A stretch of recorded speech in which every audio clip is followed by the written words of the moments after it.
Welcome to another episode, Middle Ground with JLE L.L.C, where we treat you like family. That's the theme song, Detroit Love, off my first album, The JLE Experience. I own the music and copyright, so I'm muting on Facebook. Need to say that.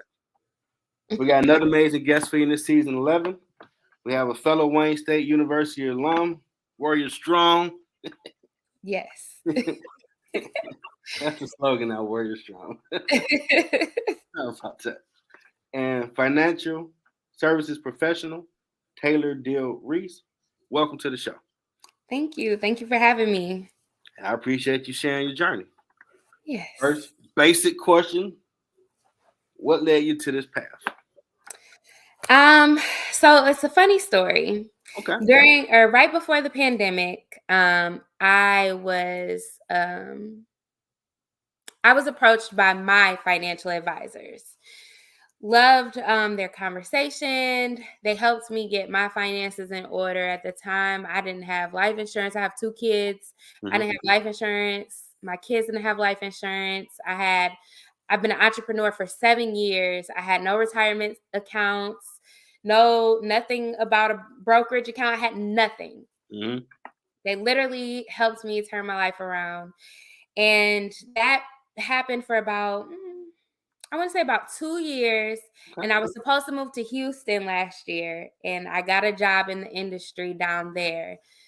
Started going through the trainings. I didn't move, but I was going through the trainings while I was still here in Michigan. Hated the company. And I already had my licenses. Like, it was ghetto. I don't even want to mention the name of the company. Yeah, no, don't do that. It was real ghetto. And I'm like, yeah, no. Like, to the point, it was unprofessional. And I'm like, yeah. And I ended up having to stay. I had some issues with my son, custody with my son's dad. So I ended up having to stay.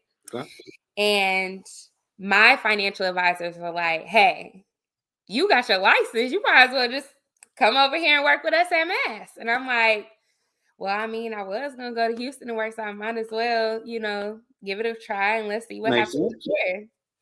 And so I started in the industry and I love it. I never thought that I could get further as far as impacting people as I have, like, with my cleaning company, because I impact people a lot with my cleaning company. I never thought that I would be able to supersede that. And I have been able to do that in this industry by helping families learn stuff that people like us we don't have these conversations. No. We don't, and we need to. Yeah. But there's not a lot of people like us in the industry. And so it's growing now, but when my mom was my age, there was probably nobody in the industry that looked like her. So that's a long time span for there to not be anyone that people in our community can go to and talk to about financial planning. And so I'm like, hey, I'm female, and me being female is even less. So me being Black is one, but Black female, it's very little of us. And so I'm like, I have to make this impact, because there are young girls that could be doing the same thing that I'm doing when they get to my age and can be the game changer. So I'm just building the foundation. Awesome. So what is a financial services professional and what are the duties? So I like to say that we architect financial plans for our clients. So we help them build a plan that is going to fit their goals and their needs for their family. We help pass on generational wealth. A lot of wealth is not generational in our community because they're not proper. The channels aren't properly tuned in our culture. And so my goal is to help bring awareness, have those conversations that are tough. They're tough, I know. But to have those conversations, to build up a plan so that the goals that you want to meet, whether that be to be able to retire at 45 or be able to pass on generational wealth to your kids, your grandkids, great grandkids, whatever that may be, that is what my goal is. My job is to help my clients meet their goals, their financial goals. Okay. Now you mentioned your cleaning company, Taylor Touch Cleaning Services. Mm-hmm. Who made you start that company? So Taylor is a little bit of a Jane of all trades. I prepare taxes during the tax season. I've been doing that for about 12 years. And when I first started, I had a lot of clients that were entrepreneurs. And I'm like, I want to start a business. I'm like, but what can I start? At the time, I wasn't really making that much money. And I had my son. He was probably 12 years. He was like 2 at the time.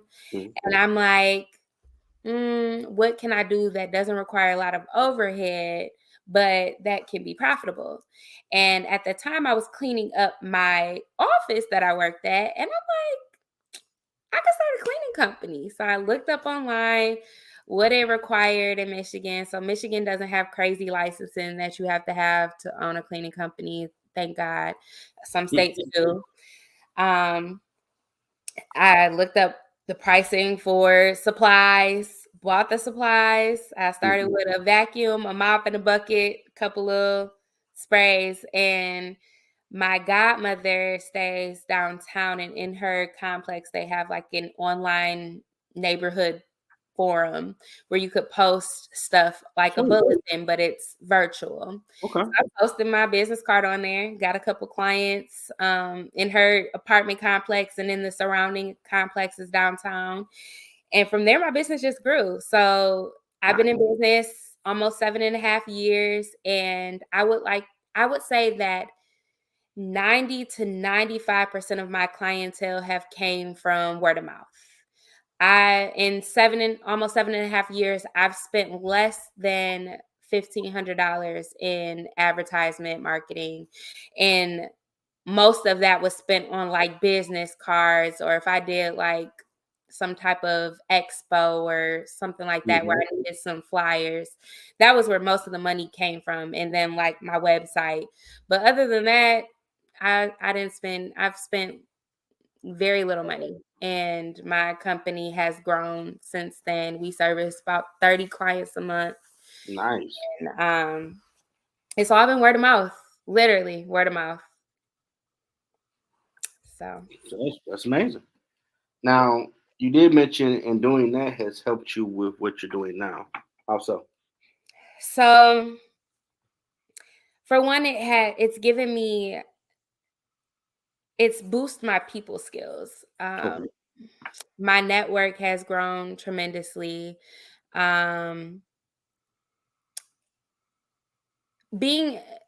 my cleaning company, I have created a lot of very valuable relationships with clients. And then I've also been not just the cleaner, but the therapist. I've been I've helped people through their challenges. Or I had this one client that was very, very dear to my heart. I serviced them for 5 years. Her and her husband and her grandson passed in the 5 years that I was servicing them. So first it was her husband. Then her grandson passed during COVID. I think he passed in 2021. And she passed last March. Okay. Last March she passed. I bring her up because that relationship that I had with her, she was an older lady. She was like 90. Miss Denise was like 96, I want to say. She was an older lady. I serviced them every week, would come in and clean. And honestly, I was literally just a conversation for her. I would come in, we would talk, we would laugh. When I was pregnant with my daughter, I worked while I was pregnant with my daughter in the beginning. Up until she was 9 months, she used to come to work with me. And so she would come to her house and she would play with her, and it would just be joy. after her husband passed, me and my kids would go and have dinner with her once a week. Mm-hmm. And just, it was just so impactful.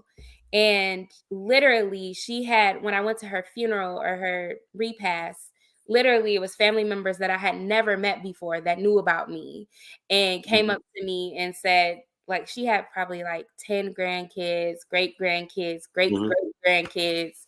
And they came up to me and was like, thank you so much for taking care of my grandma. And I think that she was probably my most impactful client. She touched my soul in a way that nobody else has touched my soul. And I just love taking care of people. And so being in a new industry, I still can do that. I still am bringing that same, I can still take care of you. And if I don't have the answers, I'm going to go find them. And I'm going to make Mm-hmm. sure that you're taken care of at all costs. And so I love that I'm able to still do that in the industry because it comes from my heart. So, Yeah, definitely. I was custodian in Wayne State for 20 some years. I kept changing my major and they was paying for it. You do develop psychologist, therapist, pastor, with brother, it cousin, all, friend. I And you definitely came there to pull the have trash. He like, oh my God, they're wailing. What's wrong with this person? trouble. And then you just get locked in, like, okay, well, I don't want to leave them like that. Yeah, And you start developing those relationships to where it makes you a better person along the way, too, give you their perspective that you definitely. never know what people are going through. And the smallest act of kindness you might give them in that moment can give them that encouragement to keep going. Yeah, yeah, for Shout sure. out to all the people that's in the cleaning industry. It's not for the weak. Oh no. Some people are nasty. And you It, say, you really, bro? Really, sis? it is not. It's not for the weak. Mm-hmm. I just have a saying with my bosses. As long as that 3500 clears for my classes, A1 treatment, clean anything you want for 8 hours. Mom, they say it ain't going through. I'm kicking every garbage can over, watch cartoons, and still it clears. Then I clean it all back up. That's our contract. You pay for college, spick and span, I'm gonna do it for you. They Yeah. like, you're dead serious. Like, oh, I'm dead serious. Let me check and say, oh, it ain't go through. I ain't cleaning nothing. You think them some bad workers we got? They ain't got nothing on what I'm gonna show you. Until that 3500 clear. All right, let's get back to grind.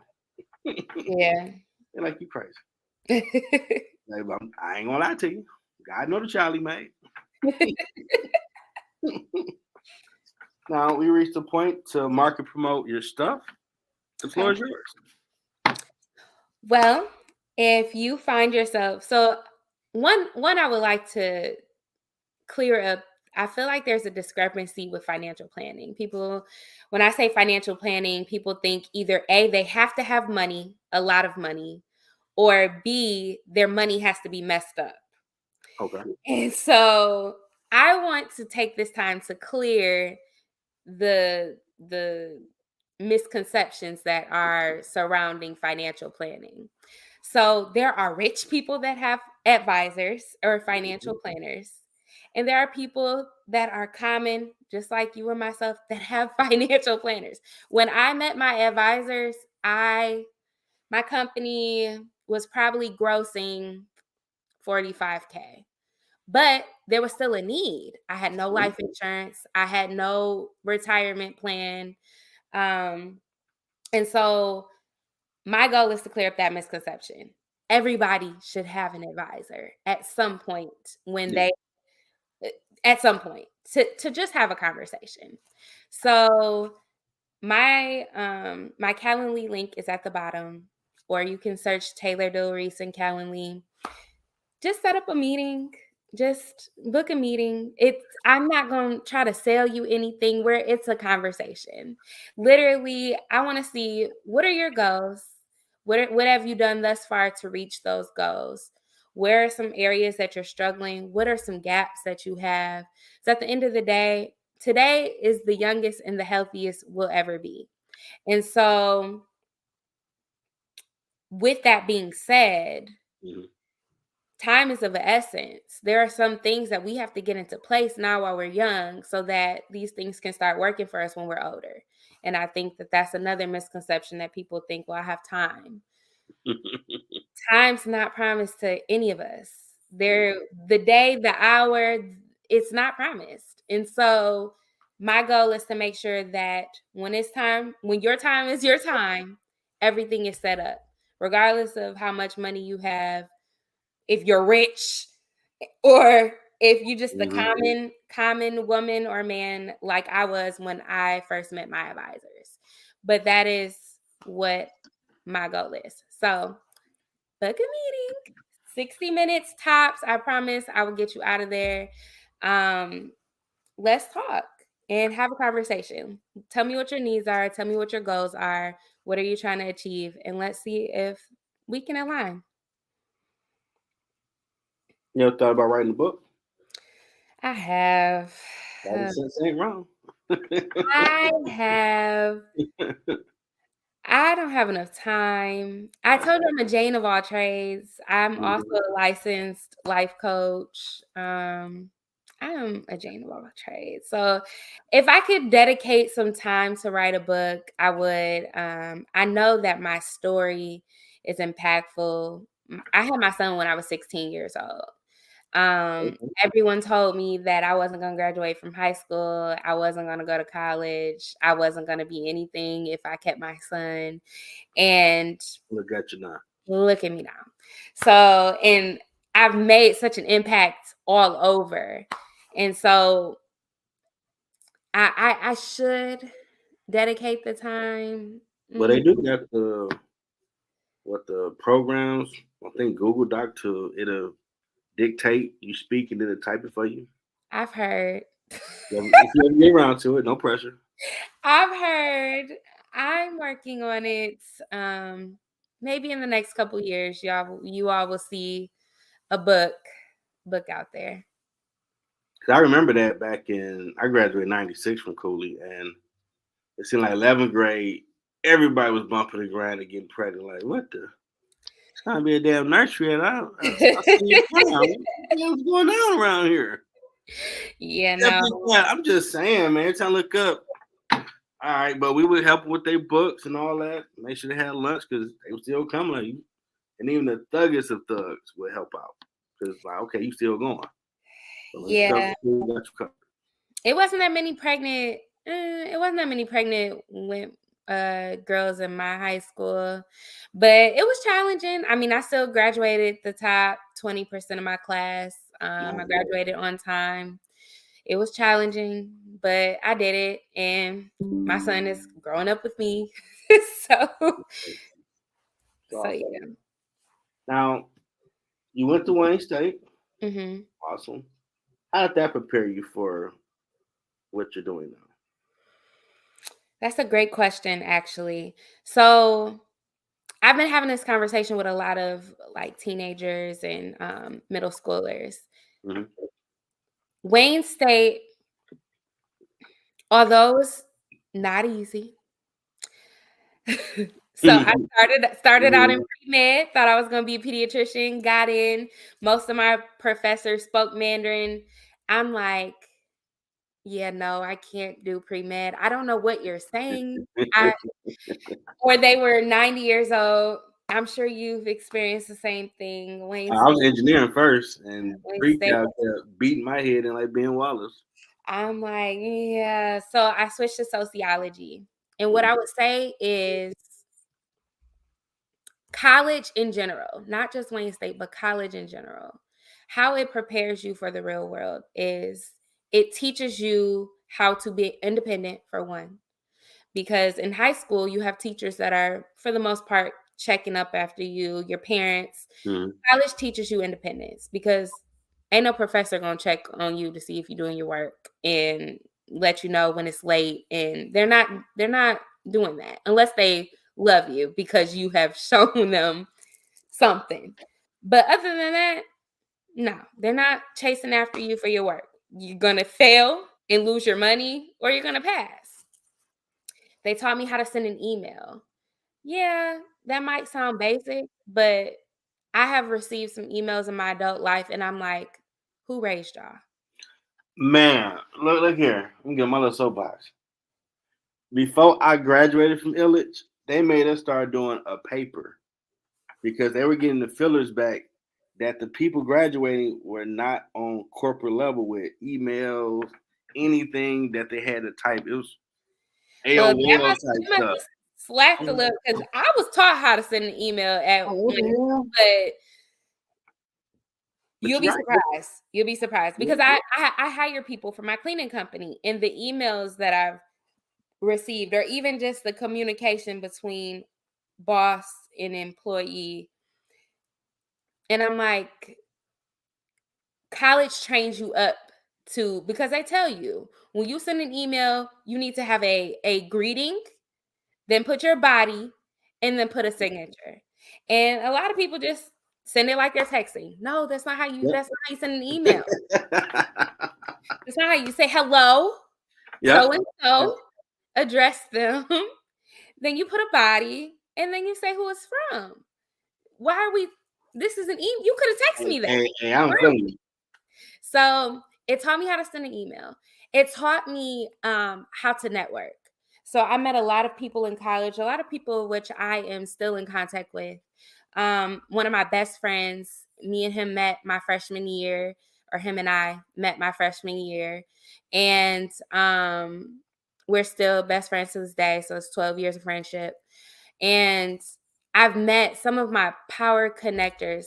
I met them in college. So it just teaches you things that you just can't get in the real world. Not to say you don't need real world or street knowledge as well, but I feel like a healthy balance will get you to the success that you want to be at.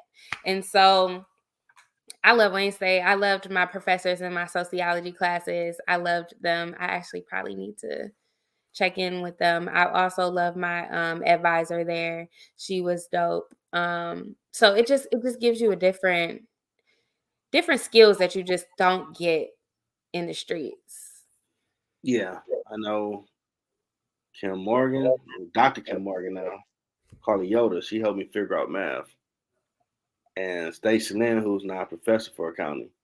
You remember Rand's house had the accounting lab? I used to live in that bad boy.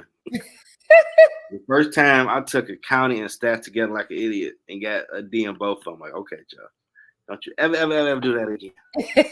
And go to tutoring and learn the game so you can pass. Because we ain't taking nothing over, man. We don't do double. That's like being a super senior. We don't repeat. Damn that. We ain't paying this class back. That's too much money. It's the time. We've been here too long. It's time to get the hell out of here. Yeah. And I definitely feel like that's a good mindset to have. Like, we can't, because I didn't have that mindset. There were a couple classes that I took over again, but that's because I had a Pell Grant, and I had took out some loans. I wasn't really, it wasn't coming. Oh man, you can call me Pookie from New Jack City with them long boy. Like, yeah, 5. What?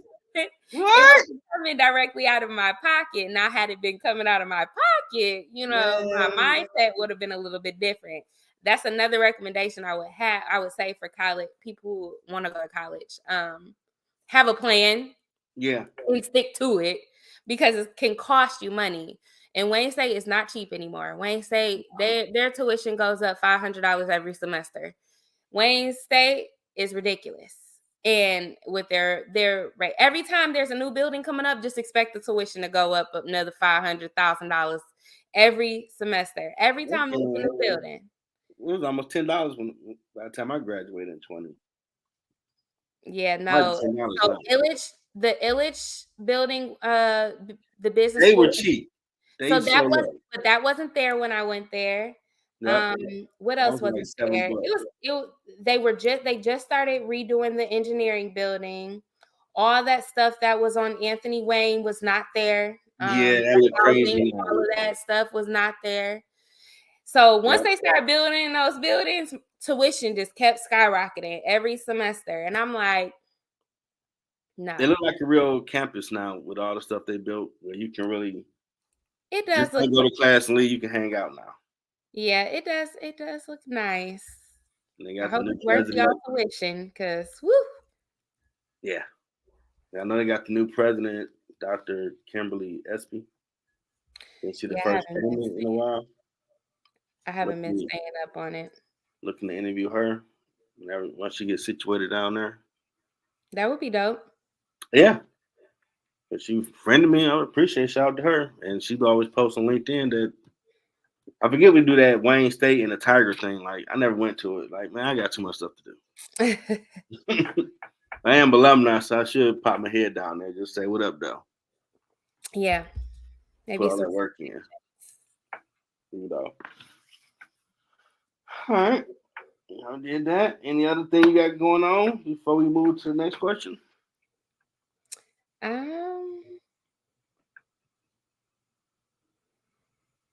No. Okay. I don't know why, but I feel compelled to ask. What do you want? What's a goal of yours in the next 5 years? Great question. In the next 5 years, if the Lord sees it fit and it is aligned with his plans, I would love to be married within the next 5 years. In the next 5 years, I will be a fully licensed advisor. So I will have all of my security licenses as well as my CFP designation. Okay. And maybe working on possibly starting my own firm. Okay. That's what I would like to accomplish in the next 5 years. My son will be going to college, so yeah. Okay. I believe it's all attainable for you.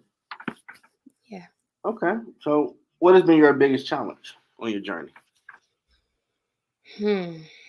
So, my biggest challenge for my cleaning company would be hiring people. Okay. And I know that, so for a long time I didn't want to hire, but I knew that hiring was necessary for growth. I didn't want to hire because my clients were like my babies. They were like my prized possessions, and I just didn't want I didn't want nothing to go wrong. And I knew that the only way that nothing could go wrong is if I was the one that was doing everything.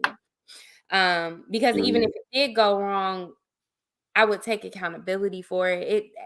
Very little did anything ever go wrong when I was cleaning by myself. Got you. Hiring has been my biggest challenge because, unfortunately, and I know people have been saying this, and I know some people don't believe it, but people don't want to work. And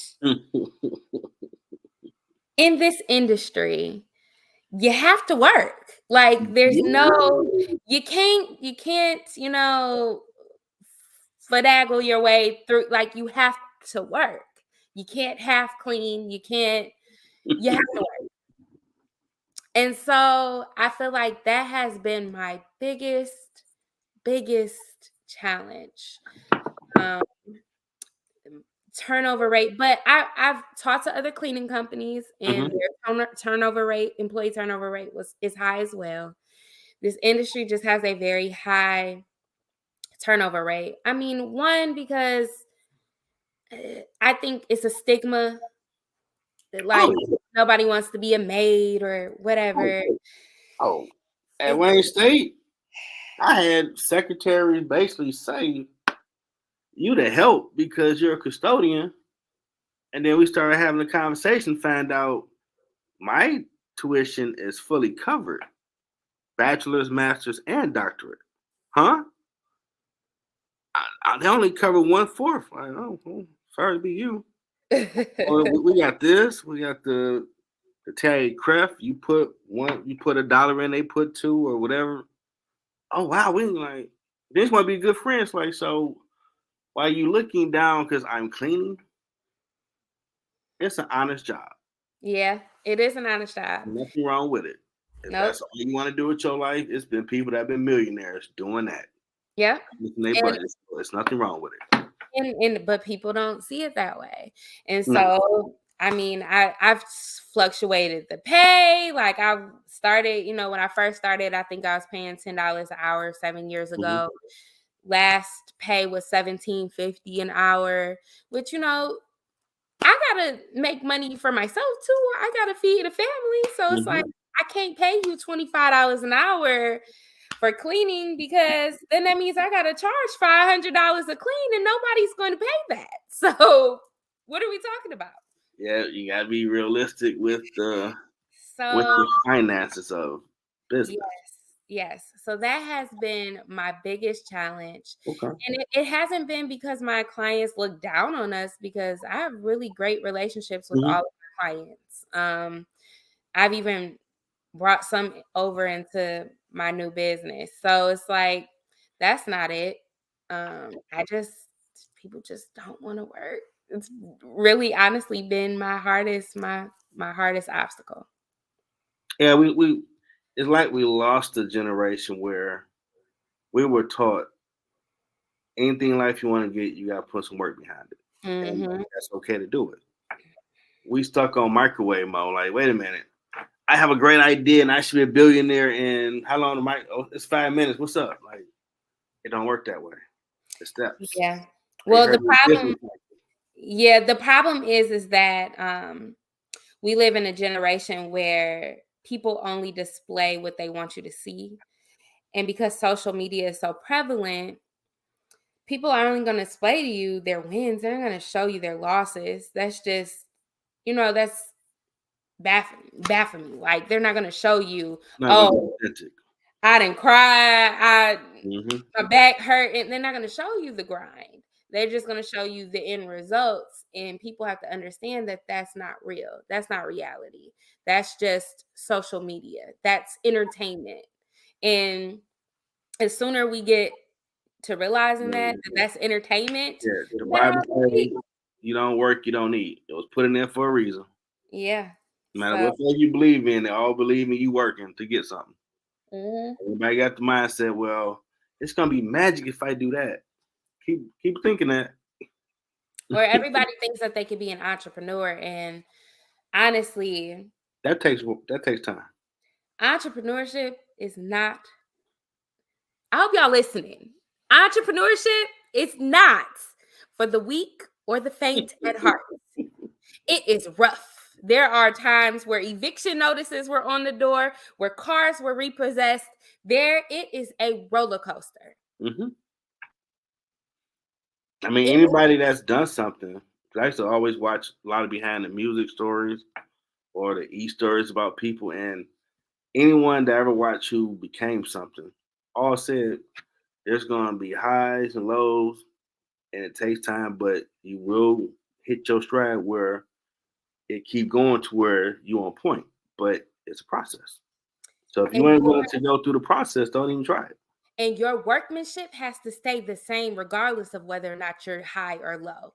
Your customer service has to stay the same regardless if you're at a high or at a low. Regardless of whether or not your car is evicted, your customer service still or not evicted, but repossessed. Your customer service skills still have to be the same. And people they don't know how to separate emotions from real life. And so I don't know who lied to y'all. Somebody got to work for somebody. Everybody cannot be an entrepreneur. That's not how it works. It is not how it works. Okay, it's not how it works. It's not gonna work. So yeah, I remember a advisor for the Apex program in Wayne State. I can't remember her name, but she gave me the greatest game ever. Now you pull someone trade, they start asking you questions. Are you in school? What you doing? What's your goal? You want to own your own company? Like, well, you need to start acting like a CEO right now. Like, huh? I just stopped with my trade. What you mean? You just because you clean, that's not who you are. So you need to rebrand yourself, and from this day forward, carry yourself as if you have that company and how you want to move when you engage people. Yeah.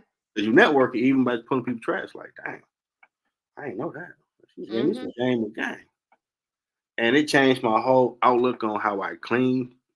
And I started learning before I left, it would get back to when people say my name. We need my like him, damn good cleaner, right mindset, blah, blah, blah. But some other people, oh my God, they suck, don't want to do nothing, they complain like, Mm-hmm. oh, your brand is you. You really do gotta, you don't know Yeah. who watching you. You gotta make sure you're on point. Because you never know who God gonna use to help you out. And you never know who knows you or Mm-hmm. who knows somebody that you know. And I've realized that within the last couple months, I've been out and have met new people, and they know we got like 3 different connections that we know each other from. Well, we never met, but they know 3 other people that I know, and I know them Mm-hmm. very well. And it's like you just never know. And I always say, I say this almost every day. I'm just glad I'm a good person, a nice person, because I literally run into people almost every single day that know somebody that I know. And it's like, if you're not a good person, you could really taint your brand, you could taint your Mm-hmm. future. Like, you really can throw your whole future in the Mm-hmm. garbage. I was So, trying. I went past that game for like you being a person, I want to come to word, this and that. You change the way you move. yeah, They might help you get to where you're going. yeah, Some of them they did, and it was shocked. Like people watching you, they could have someone say, "Man, I want to give someone supervisor spot, 60 grand." You know anybody want an opportunity? Well, I do know someone, but nah, they lazy, don't come to work, don't do nothing. exactly. So, and that could have been an opportunity. Like this person be grinding their ass off. Mm-hmm. Hey, let me tell them come here real quick. Mm-hmm. Never know. Never know. And that's sad. Never know. People don't think about it that way. That's They all. don't. They'll learn though. Oh yeah, they gonna learn. They'll They're gonna learn. get that lesson. Whether you want to get it the right way, the hard way, It's the gonna come knocking. coming. In your words, what has been your impact in the community? Impacts. Um, I feel like I've made such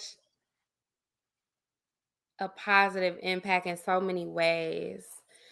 With my cleaning company, I've literally helped people who were living in hoarding situations be able to breathe with just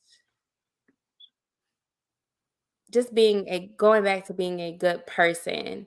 Mhm. I have encouraged people who literally didn't know if they were going to make it to the next day, Mm. that have came back and said, you just speaking to me encouraged me to keep pushing forward. Um,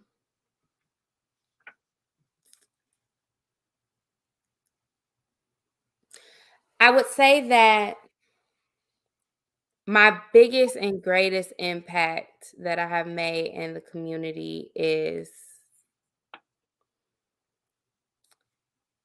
by showing people that it doesn't matter what you go through, what you've been through, you can get through it. Everything that you need is within. You just have to believe it. And I've done that with kids. I've done that. I've went and spoke at my son's former school. Mhm. Um, I've done that at my church. Okay. I go to Trinity in Pontiac, Trinity Missionary Baptist in Pontiac. Shout out to Trinity. Okay. I have done that with the kids there. Just being a great person just goes a long way. I would love to do impact, especially the kids more. I have been a life coach to some high schoolers who didn't have confidence, didn't know what they were gonna do or how they were gonna do it, didn't know how to make friends, didn't feel comfortable in their own skin, and literally changed that whole trajectory to the point where they were making friends and literally are living more confident and more abundantly. So I would love to do more impact. If anybody has the opportunities, if they want me to come and speak, I've spoke to some kids at I don't know why I'm drawing a blank. King. Sorry, it's late. I'm tired, y'all. But I spoke to kids at King about financial literacy and just entrepreneurship. That was really impactful. I really enjoyed talking to them, just see where their heads were. What do they want to do? Why do they want to do that? So that was dope. So, I mean, if anybody has any more opportunities, if you want me to come and speak to your kids, I love the kids. The kids love me. So I would love to come and, just spread some joy and some love. That's all. That's all you have to do. Okay. Now for that Yoda game. What advice do you have for someone trying to find their purpose? Purpose. One, I would say never give up. Sometimes you find your purpose in your trials. True. I don't know if those who are listening are believers, but I know that my purpose is directly tied with and aligned with what God's plan is for my life. And I know that every trial, every tribulation that I have been through thus far has propelled me to my purpose. It has been rough. There have been days when I did not know how I was going to get through them. I didn't know if I even wanted to. There were days when I wanted to throw the towel in. But see, when I throw the towel in, I throw it just far enough where it's away from me, but not too far where I can't go and pick it back up. Okay. You might have to throw the towel just a little bit. Get some of the anchor off. But don't go too far. Don't put it in the garbage or throw it down. Just throw it so it's away from you, but go pick it back up. Oh man. I just had to pick it back up. Like, what are you doing? Oh man. I feel that. Stay encouraged. Don't give up. Believe in something. Because if you don't believe in anything, you'll fall for everything. And just remember that the trials and the tribulations that you go through today are just propelling you to your purpose in the future. It will all make sense eventually. It may not make sense right now, but when you look back over your life, when you look back over your life and just started going through the Rolodex of the experiences that you've been through, it will all make sense. Man, you preaching. A lot of bullshit I've encountered in life, like, let's help somebody else. How about that? It's always that. So that's the other thing. Not to get too preaching on y'all. Okay. The trials we go through, they're not for us. They're not to beat us down. They're not to run us, throw boulders at. They're not for us. They're always to help somebody else. Think about that person that you wanted and needed when you were struggling, that maybe came, maybe they didn't come because they missed their purpose. Mm-hmm. You are going to be that person for somebody else. And that is where your purpose and where your power comes from. Just know that what you are going through is temporary. It's a season. And with seasons come changes. I just prayed this on the prayer call this morning. With seasons come changes. Every season. From fall to winter, winter to spring, spring to summer, there's always a change, summer to fall. But it's temporary. That season is always temporary. Michigan, as crazy as the weather has been, we've never had a whole 12 months where it's been winter. We've never had a whole 12 months when it's been summer. We might get them all in 1 week. We might get them all in 1 week. Sometimes in 1 day. Yep. But it's still temporary. We don't get them all for 12 months. So just know that this season too shall pass. And it's for your good. the spring comes, flowers are watered so that when summer comes, they can grow. They grow in the summer so that when fall comes, they can be harvested. It's all a part of the journey. And then I guess fall to winter they can rest. I'm assuming. I don't know. Man, I don't know. But Yeah. but they all serve as a purpose. So just know that season shall pass. That is temporary. Don't throw the towel in completely. Just, throw it a little away, and then go pick it back up. Never give up. And know that your story, your testimony, your trials is going to help somebody else. That's somebody that you may have needed that you didn't have. See, while you was giving that great Yoda game, I was sitting there remembering whenever some bull crap happened, me and my friends had a thing where we'd get some paper, and as a stress relief, we were like, man, bump this and slap it off the table just to laugh at it. So there was a lot of times right over there on the floor. You go pick the paper back up. Yep, we gonna pick it up laughing like, no. Because it'd be unexpected. You might watch TV like, man, bump this. Like, what's wrong? Oh, dang, that happened? Oh, that sucks. And we're laughing. This dude knocked all the papers everywhere. Like, and then you gotta go pick that this with somebody else. Like that. Ooh.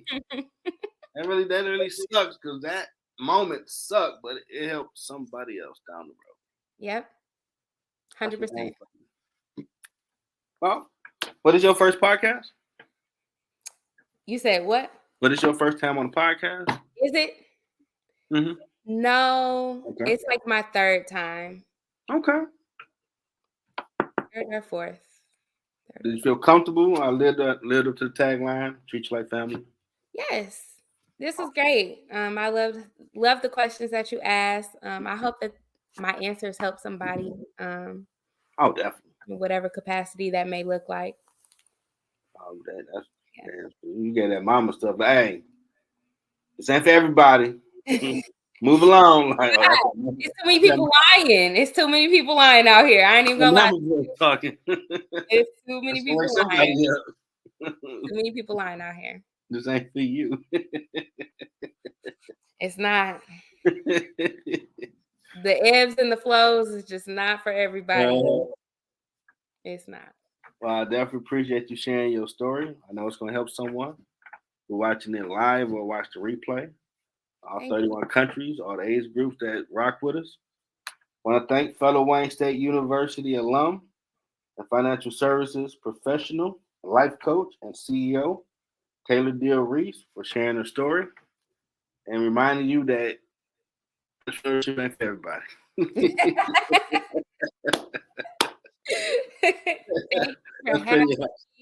Thank you for having me. You guys can follow me on socials too. I am Taylor's Touch on Instagram. Just send me a DM. You want to talk, you want to chat, you feel inspired, let me know. See, this what I'm talking about right here. It's my big brother. Talk about him.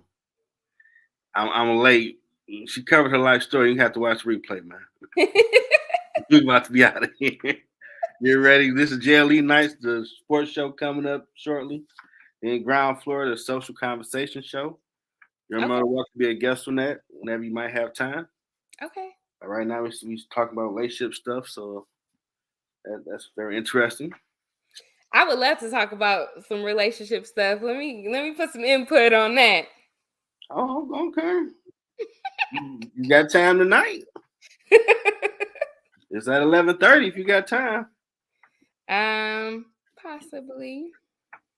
Well, text me. Well, email me if you're available around 10 something. I'll send you the link. Okay. So tonight we're going to talk about, do you need to be with someone? Because you could be codependent, don't know. That's deep. That's deep. You have grown folk conversation in ground flow. That's deep right there. It was a good conversation. So hopefully you might see her later if she got time. And I'm pretty sure she got some interesting takes. But get ready for the sports show. My amazing co-host and her wild takes on the Lions quarterback and whatever she got. It's gonna be a great show. It's JLE Friday nights. She started off, folks. Great, the big mama talking. Pay attention to it. Retweet it out. Let people know about it. So I thank you. If you can't make it to the night show, maybe another time you're available. 100%. Appreciate your time. Hope you enjoy your night. If you can't come to the ground floor, we're gonna chop it up. Oh, how about this, my homeboy Yarnell? Well, okay, people that don't never really come around showing up. Appreciate it. But what I love been at all the time, just 11 seasons, man. I'm just saying. It's live on Facebook, YouTube, LinkedIn all the time. I'm just saying. A little love don't hurt. I'm just saying. Yeah. No, they know I'm gonna mess with them. But you enjoy your night. Everybody watch this. Enjoy yourself. And till next time. Bye, guys.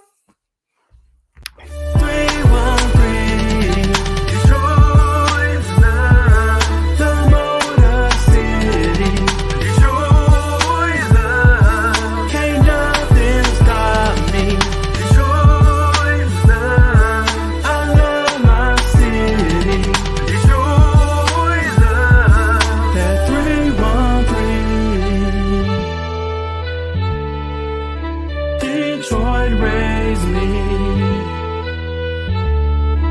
Detroit.